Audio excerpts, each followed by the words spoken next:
અત્યારે ખૂબ જ ગરમી હોય છે, તો ગરમીમાં આપણને ઠંડુ જ કંઈક પીવાની ઈચ્છા થતી હોય છે. તો ફ્રેન્ડ્સ, આજે ખૂબ જ હેલ્ધી બેલના જ્યુસની રેસીપીનો વિડીયો લઈને આવી છું. આ જ્યુસ શરીર માટે ખૂબ જ હેલ્ધી હોય છે. તો hello everyone, welcome to Matrushri kitchen. તો ફ્રેન્ડ્સ, બેલનો જ્યુસ બનાવવો ખૂબ જ ઇઝી પણ છે અને આ જ્યુસ શરીર માટે ખૂબ જ હેલ્ધી છે. તો અહીં ફ્રેન્ડ્સ મેં બેલ લઈ લીધું છે. બેલ આપણે આ રીતનું જ હોય છે. તેના ફાયદા ખૂબ જ વધારે હોય છે. તો ફ્રેન્ડ્સ, બેલ આ રીતનું જ મળતું હોય છે બજારમાં. તો બજારમાંથી આપણે આ રીતનું બેલ લઈ લેવાનું છે. હવે તેને આપણે બરાબર આ રીતે તોડવાનું છે. જે રીતે આપણે નારિયેળ તોડતા હોઈએ છીએ તે જ રીતે તેને તોડી લેવાનું હોય છે, કારણ કે તેનો બહારનો ભાગ ખૂબ જ કઠણ હોય છે. તો ફ્રેન્ડ્સ, બેલનો જ્યુસ મારો ભાઈ આજે બનાવવાનો હતો, તો વિડીયોમાં આજે મેં શૂટિંગ કર્યું છે અને આ જ્યુસ મારા ભાઈએ બનાવ્યું છે. તો ફ્રેન્ડ્સ, બેલ આપણું સરસ મજાનું તૂટી ગયું છે. તેનો બહારનો શેપ આ રીતનો કઠણ હોય છે અને અંદરથી તે આ રીતનું દેખાય છે. તો આ રીતે બહારનો ભાગ આપણે બરાબર નીકાળી લેવાનું છે અને ત્યાર પછી બેલને આપણે એક મોટા વાસણમાં લઈ લેવાનું છે. તો અહીં મેં બેલને એક મોટી તપેલીમાં લીધું છે, કારણ કે તેમાં આપણે પાણીને એડ કરવાનું હોય છે. એટલા માટે આપણે બેલને મોટી તપેલીમાં લઈ લેવાનું છે.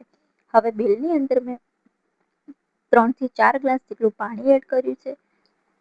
પાણી આપણે વધારે જ એડ કરવાનું છે, કારણ કે આ એક જ ફ્રૂટમાંથી 6 થી 7 ઘરના મેમ્બરનો જ્યુસ બની જાય છે.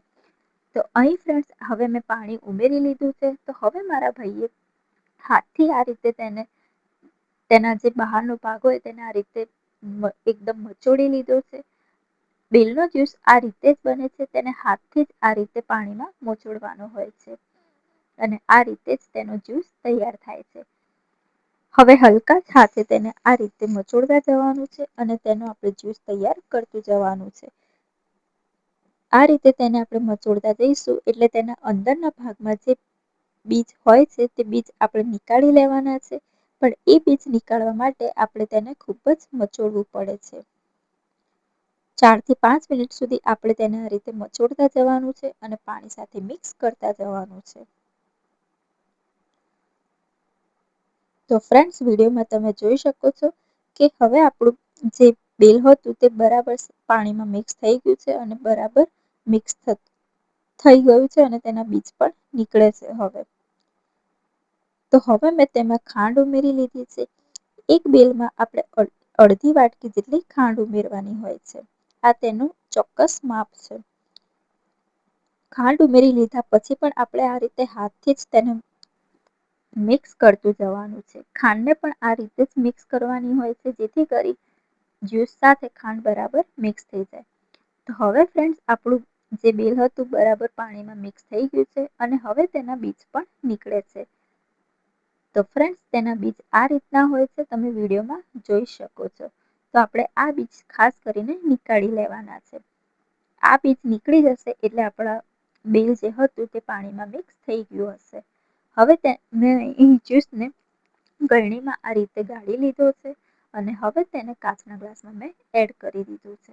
તો ફ્રેન્ડ્સ, આપણો સરસ મજાનો ખૂબ જ હેલ્ધી જ્યુસ તૈયાર થઈ ગયો છે. આ જ્યુસ તમે ઘરે અવશ્ય ટ્રાય કરજો. આ જ્યુસ ખૂબ જ સરસ પણ હોય છે અને ખૂબ જ હેલ્ધી પણ હોય છે.